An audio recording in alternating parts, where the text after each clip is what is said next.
Donald Trump presentó ante el mundo su plan arancelario que oficializa los gravámenes a las importaciones de numerosos productos a nivel global. Además, el presidente de Estados Unidos impondrá un arancel del 25% a todos los automóviles fabricados en el extranjero a partir de la medianoche de este miércoles. En el marco del Día de Liberación, Trump ha confirmado que a países latinoamericanos como Brasil, Chile o Perú se le impondrá un arancel del 10% a los productos que exporten hacia Estados Unidos. El presidente Donald Trump no impondrá su nueva tasa arancelaria global del 10% sobre los bienes procedentes de Canadá y México, mientras que su orden anterior sigue vigente para tarifas de hasta el 25% sobre muchos bienes de los dos países en relación con el control fronterizo y el tráfico de fentanilo, según una hoja informativa de la Casa Blanca publicada el miércoles. El Departamento de Justicia de Estados Unidos informó que solicitarán la pena de muerte contra Luigi Mangione, acusado de haber presuntamente asesinado al CEO de United Healthcare, Brian Thompson.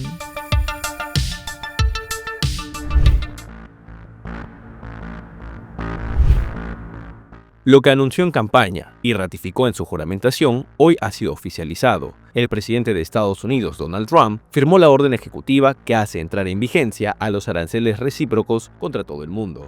En unos momentos firmaré una orden ejecutiva histórica que instaura aranceles recíprocos para países de todo el mundo. Recíproco significa que nos lo imponen a nosotros y nosotros a ellos. Muy simple, imposible. Este es uno de los días más importantes, en mi opinión, en la historia de Estados Unidos. Es nuestra declaración de independencia económica. Durante años, los ciudadanos estadounidenses y trabajadores se vieron obligados a mantenerse al margen mientras otras naciones se enriquecían y se volvían poderosas, en gran parte a costa nuestra. Pero ahora nos toca prosperar y al hacerlo, usar billones y billones de dólares para reducir nuestros impuestos y saldar nuestra deuda nacional. Y todo sucederá muy rápidamente. Con la acción de hoy, finalmente podemos hacer que Estados Unidos vuelva a ser grande y más grande que nunca. Trump ha mostrado desde el escenario una tabla que llevaba el secretario del Comercio con la lista de aranceles recíprocos que impondrá a cada país. China nos cobra un arancel del 67%, nosotros a ellos el 34%, un poquito menos. Espero que no se enfade nadie. La Unión Europea, que son unos negociadores muy duros, nos cobran unos aranceles del 39%, nosotros le vamos a cobrar a ellos el 20%. Para el Reino Unido, los aranceles serán del 10%, los mismos que el presidente Trump considera que les imponen a los productos estadounidenses. El presidente afirmó que Estados Unidos cuida de los países de todo el mundo y que cuando quieres recortar un poco, se enfadan porque ya no los estás cuidando. Añadió que los aranceles son la primera señal de que vamos a cuidar a nuestra gente primero. Trump anunció este miércoles aranceles de al menos el 10% sobre prácticamente todos los bienes que ingresan a Estados Unidos, además de tasas aún más altas para decenas de países que tienen los mayores déficits comerciales con Estados Unidos. Asimismo, Estados Unidos impondrá un arancel del 25% a todos los automóviles fabricados en el extranjero, hora de Miami, para abordar los horrendos desequilibrios que han afectado a la base industrial del país y han puesto en riesgo a la seguridad nacional. La nueva política representa un cambio dramático en el comercio global y la política económica. Está destinada a restaurar la destreza manufacturera de Estados Unidos y el equilibrio comercial. Sin embargo, también amenaza con escalar una guerra comercial global emergente y aumentar los precios para los consumidores estadounidenses en un momento precario para la economía. El presidente Donald Trump dijo el miércoles que impondría un arancel básico del 10% a todas las importaciones a Estados Unidos y gravámenes más altos a algunos de los mayores socios comerciales del país, en una medida que intensifica la guerra comercial que inició a su regreso a la Casa Blanca. Los aranceles impondrían nuevas barreras alrededor de la mayor economía del mundo, invirtiendo décadas de liberalización comercial que han configurado el orden mundial. Se espera que los socios comerciales respondan con sus propias contramedidas que podrían elevar drásticamente los precios de todo tipo de productos, desde las bicicletas hasta el vino. Países latinoamericanos como Brasil, Argentina, Perú, Chile, Colombia, Costa Rica, Guatemala, Honduras, El Salvador y Ecuador aparecían con aranceles del 10%. Japan, 46%. Pero vean las cifras, son tan desproporcionadas, tan injustas. Al mismo tiempo estableceremos un arancel mínimo del 10%, como podrán observar en el gráfico. Este arancel se aplicará a otros países para ayudar a reconstruir nuestra economía y evitar fraudes. Así que minimizaremos los fraudes y seremos muy estrictos con quienes vigilan los aranceles y los productos que ingresan en la puerta, porque han ocurrido muchos problemas en la entrada. El gobierno ha dicho que los nuevos aranceles entrarán en vigor inmediatamente después de que Trump los anuncie, aunque todavía no ha publicado la notificación oficial necesaria para su aplicación. Trump ya ha impuesto aranceles del 20% a todas las importaciones procedentes de China y del 25% al acero y el aluminio, y los ha ampliado a productos derivados por valor de casi $150 mil millones. Sus asesores afirman que los aranceles devolverán a Estados Unidos capacidades de fabricación estratégicamente vitales. Los mercados financieros se mostraron volátiles mientras los inversores esperaban el anuncio de Trump. Las acciones estadounidenses han perdido casi $5 billones desde febrero.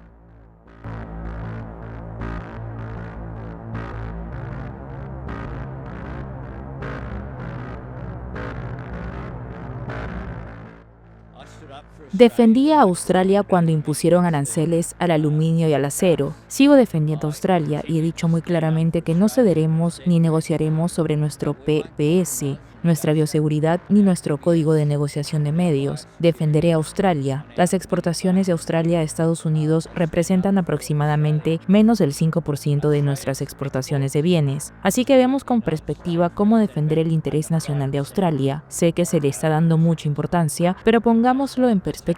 Pero lo que no estamos dispuestos a hacer, por ejemplo, es decir, bueno, lo que haremos es imponer una sanción y una prohibición absoluta de las mercancías que entran a Australia sin la bioseguridad adecuada, porque eso podría causar un daño enorme a nuestros diversos productos cárnicos que se encuentran aquí. Este 2 de abril, el presidente de Estados Unidos, Donald Trump, anunció un paquete de aranceles recíprocos a 60 países con tasas que van desde el 10% al 44%, con el objetivo de reducir el déficit comercial de su país. Sin embargo, la sorpresa fue que ni México ni Canadá se encuentran dentro de esa lista a los que Trump impondrá mayores barreras comerciales. Esto se debe a que México y Canadá no aplican aranceles sobre las importaciones desde Estados Unidos como parte del Tratado de Libre Comercio entre estas tres naciones, conocido como TMC. En su discurso, Trump informó que su gobierno aplicará un arancel global del 10% a todas las importaciones a partir del próximo sábado 5 de abril, aunque no ofreció más detalles al respecto. Hasta ahora no se tiene claro si México deberá pagar este gravamen global. Para Canadá y México, las órdenes existentes sobre fentanilo, migración, siguen en vigor y no se ven afectadas por esta orden. Así lo señala la hoja informativa de la Casa Blanca. Esto significa que los bienes que cumplen con el TMC, tratado entre México, Estados Unidos y Canadá, continuarán viendo un arancel del 0%. Los bienes que no cumplen con el TMC y la energía y la potasa que no cumplen con el TMC verán un arancel del 10%. En caso de que las órdenes existentes de fentanilo migración se terminen, los bienes que cumplen con dicho tratado continuarían recibiendo un trato preferencial, mientras que los bienes que no cumplen con el tratado México, Estados Unidos, Canadá estarían sujetos a un arancel recíproco del 12%.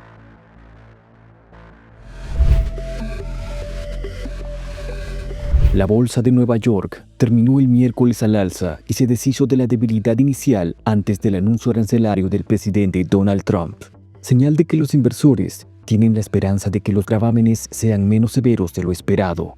El índice principal, Dow Jones, ganó un 0,56%, el tecnológico, Nasdaq, avanzó un 0,87% y el ampliado S&P 500 un 0,67%. Los inversores podrían haberse puesto demasiado a la defensiva si lo que se publica es menos peor de lo que se temía, dijo Art Hogan de B. Riley Wealth Management. Trump comenzó a anunciar las medidas arancelarias poco después del cierre del mercado.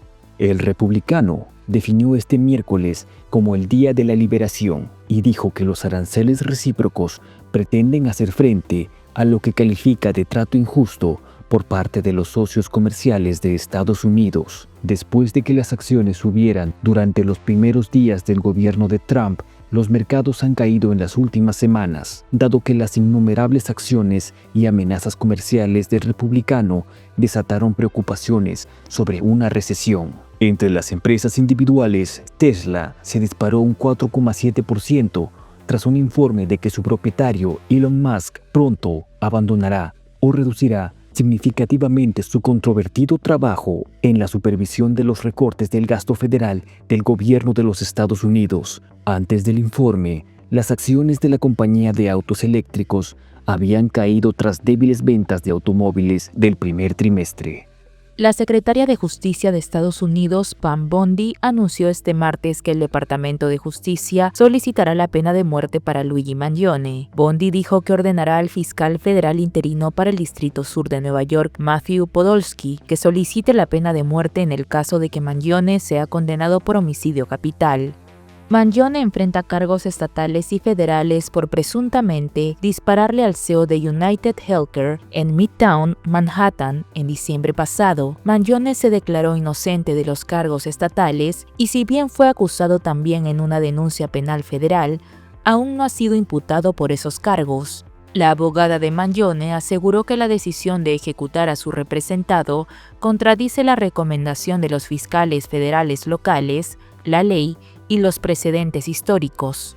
Esta noticia es uno de los primeros anuncios importantes de la administración Trump relacionados con la pena de muerte federal, que el presidente ha indicado claramente que desea que su Departamento de Justicia aplique cuando corresponda. Al asumir el cargo en enero, el presidente Donald Trump emitió un decreto que ordena a la secretaria de Justicia buscar la pena de muerte para todos los delitos cuya gravedad exija su aplicación. Mangione se encuentra bajo custodia federal en Brooklyn, Nueva York, aunque las autoridades indicaron que primero se tramitará su caso en un tribunal estatal de Nueva York. Un jurado investigador de Manhattan lo acusó formalmente de 11 cargos, incluyendo un cargo de asesinato y 2 cargos de homicidio, además de otros cargos por armas y falsificación. En caso de ser declarado culpable de los cargos estatales, enfrentaría una pena de cadena perpetua sin posibilidad de libertad condicional.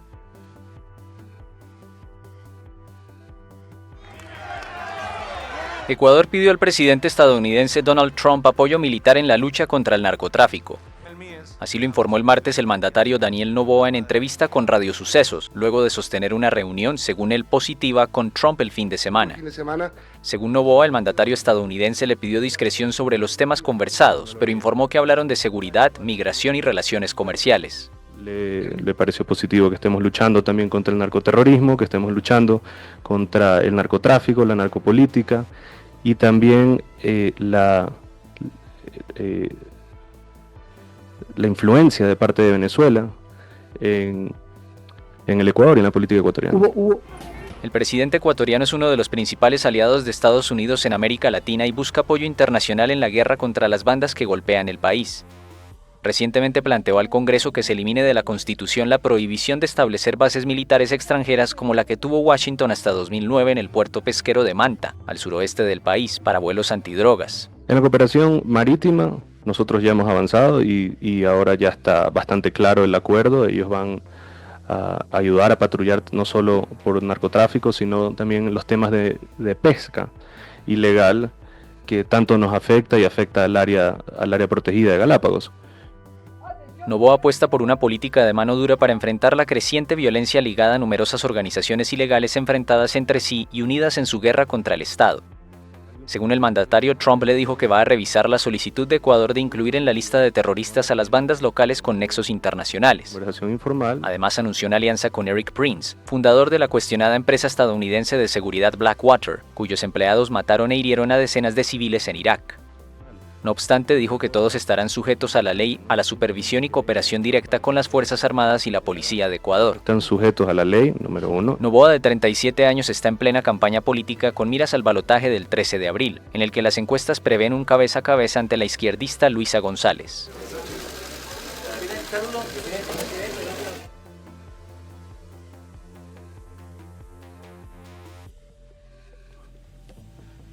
Un congresista demócrata batió el martes el récord del discurso más largo en el Senado de Estados Unidos, donde criticó las acciones inconstitucionales, según él, del presidente Donald Trump durante más de 25 horas. La presentación del senador Cory Booker superó a una de Storm Thurmond, quien se opuso durante 24 horas y 18 minutos a la Ley de Derechos Civiles de 1957. Las reglas del Senado son estrictas. Booker no pudo sentarse ni tomar descansos para ir al baño. El único respiro permitido es si otro senador tomaba la palabra para hacer una pregunta al congresista que se encuentra en el atril. Ayuné durante días, dejé de beber agua hace mucho tiempo. Creo que eso tuvo cosas buenas y malas. Definitivamente comencé a tener calambres por falta de agua, así que si algunos de ustedes me vieron realmente no beber nada, al final solo estaba tratando de hacer algo para evitar que mis músculos se contrajeran. Hay muchas tácticas que estaba usando para asegurarme de poder estar de pie tanto tiempo. La resistencia de Booker recordó la famosa escena de la película de 1939 de Frank Capra, Mr. Smith Goes to Washington. Su maratoniano discurso no impidió al Partido Republicano, mayoritario en la Cámara, llevar a cabo votaciones en el Senado, pero fue inspirador para la oposición demócrata al gobierno, por ahora bastante tibia.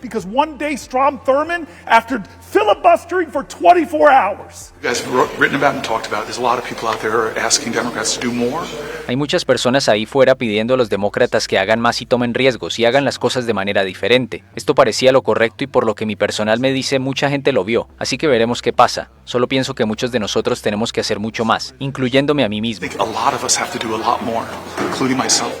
El senador por Nueva Jersey de 55 años arremetió durante su largo discurso contra las radicales políticas de recorte de gastos de Trump y señaló que el magnate republicano pone en peligro la propia democracia estadounidense al acumular cada vez más poder.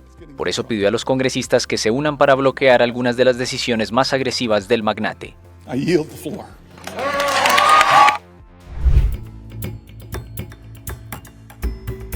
Ucrania y Rusia se quejaron el martes ante Estados Unidos de bombardeos contra sus instalaciones energéticas, y Kiev pidió a Washington refuerce las sanciones contra Moscú para redoblar la presión. La semana pasada, Estados Unidos difundió 2 comunicados en los que daba cuenta de una moratoria a los bombardeos contra instalaciones energéticas en Rusia y Ucrania, pero no se precisaba ninguna fecha ni ninguna condición estipulada tras las conversaciones en Arabia Saudita.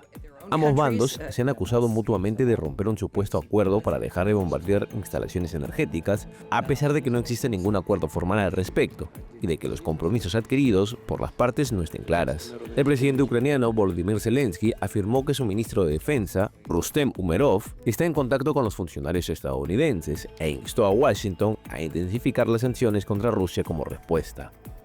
Я вважаю, що ми підійшли до моменту збільшення санкційного впливу, тому що Creo que hemos llegado a un punto de aumentar el impacto de las sanciones, porque creo que los rusos están violando lo que han prometido a Estados Unidos, al menos lo que Estados Unidos nos ha dicho y públicamente. En mi opinión, estamos en el mismo espacio informativo sobre el tema, y esperamos mucho que el presidente Trump tenga todas las herramientas apropiadas para aumentar la presión de las sanciones sobre el lado ruso. щоб посилити санкційний тиск на російську сторону. Por su parte, el presidente ruso Vladimir Putin también dio parte el martes de las supuestas violaciones cometidas por Ucrania durante una reunión del Consejo de Seguridad ruso. Esa lista de violaciones que Andrei Belousov mencionó en la reunión del Consejo de Seguridad la pasamos al asesor del presidente de Estados Unidos para la Seguridad Nacional, Mike Waltz, y también le hemos enviado esa lista al secretario de Estados Unidos, Marco Rubio, y le hemos enviado a nuestro representante de la ONU y la OSCE. El Ministerio Ruso de Defensa acusó a Kiev de bombardear instalaciones energéticas de la región rusa de Belgorod y de la región ucraniana de Zaporilla, que está parcialmente controlada por Moscú. Las acusaciones llegaron horas después de que el canciller ucraniano denunciara que decenas de miles de personas se habían quedado sin electricidad en la región de Kherson, en el sur del país, a causa de los bombardeos rusos. Más tarde, las autoridades locales afirmaron que el suministro se había restablecido. Rusia ha lanzado bombardeos sistemáticamente contra plantas energéticas ucranianas desde que invadió el país en febrero del 2022. El mes pasado, Putin rechazó un acuerdo planteado por Estados Unidos que Ucrania había aceptado para instaurar un cese al fuego completo. Rusia volvió a atacar la pasada noche territorio ucraniano con drones de larga distancia después de una pausa de un día en los bombardeos. Kharkov, situada en el noreste del país, fue una de las ciudades más afectadas. La urbe fue atacada con al menos 15 drones kamikaze Shahed que provocaron daños en zonas residenciales e hirieron a 4 personas. En Zaporilla, en el sureste de Ucrania, un hombre de 45 años murió por el impacto de un dron y otras 2 personas resultaron heridas. El ataque también causó daños en la región sureña de Odessa y en la oriental de Donetsk. Según la Fuerza Aérea Ucraniana, el ejército ruso lanzó en total 74 aparatos, entre drones kamikaze y réplicas sin carga explosiva utilizados para confundir a las defensas enemigas. De su lado, el presidente Volodymyr Zelensky denunció 2 ataques nocturnos rusos deliberados contra infraestructuras energéticas de las regiones de Sumy y Dnipropetrovsk, que supondría una nueva violación de la tregua en los ataques al sector energético enemigo declarada por ambos bandos. Ser valientes como Ucrania también significa apoyar a los niños y jóvenes. Hoy nos reunimos de nuevo con niños secuestrados. Recuperarlos sería el primer paso hacia la paz, pero el hecho de que Putin siga atacando y bombardeando deja claro que no desea la paz en este momento. Ucrania ha acordado un alto el fuego incondicional, pero el presidente ruso no.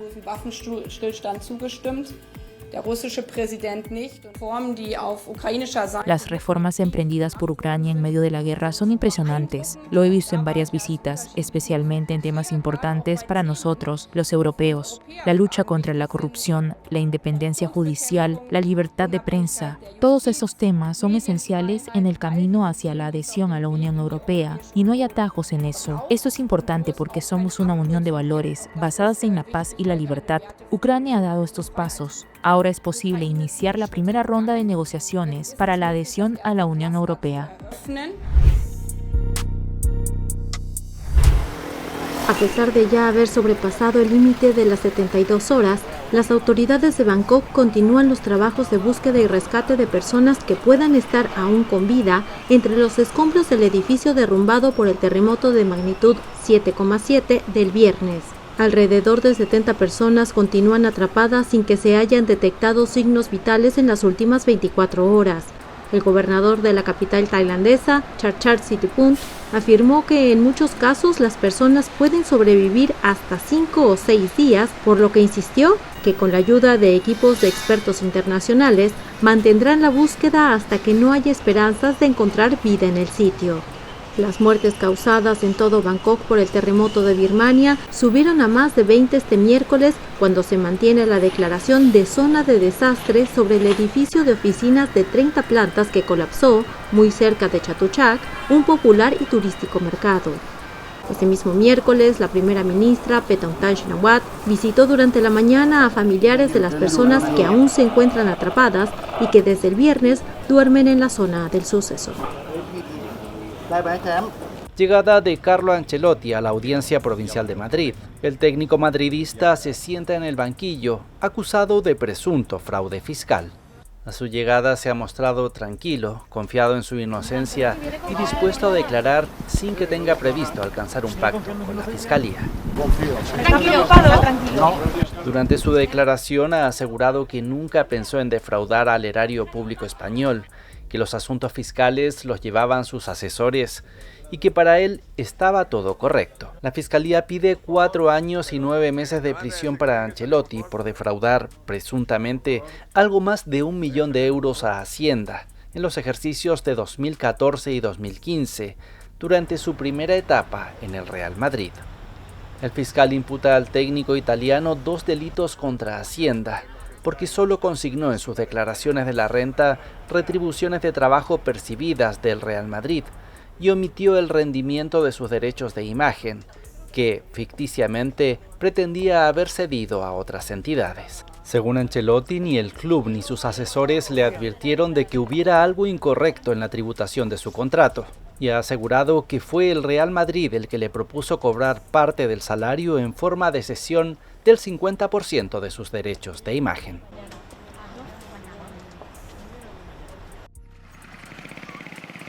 La junta militar que gobierna Birmania anunció una tregua temporal en su lucha contra los grupos rebeldes armados 5 días después de un devastador sismo que dejó cerca de 2.900 muertos en el país. El alto el fuego se extenderá desde el miércoles hasta el 22 de abril, con el objetivo de acelerar los esfuerzos de ayuda y reconstrucción y mantener la paz y la estabilidad, según informó la Junta en un comunicado. 3 importantes grupos armados de minorías étnicas anunciaron el martes una pausa de un mes en las hostilidades para facilitar el despliegue de ayuda humanitaria. Las Fuerzas de Defensa Popular, un grupo creado por disidentes tras el golpe militar de 2021, anunciaron también un alto al fuego parcial tras el sismo. Según un nuevo balance, cerca de 2.900 personas murieron en el devastador terremoto en Birmania. Así lo informó el miércoles la junta militar que gobierna este país asiático e indicó que 4.600 personas sufrieron heridas. Además, señaló que más de 370 personas estaban desaparecidas. Las posibilidades de encontrar personas con vida se desvanecen, pero el rescate de 2 empleados de entre las ruinas de un hospital de Naypyidaw, la capital, reavivó las esperanzas. Más allá del coste en vidas humanas, el sismo de magnitud 7,7 causó amplia destrucción en este empobrecido país, ya castigado por 4 años de guerra civil. Antes del terremoto, la ONU calculaba que 3,5 millones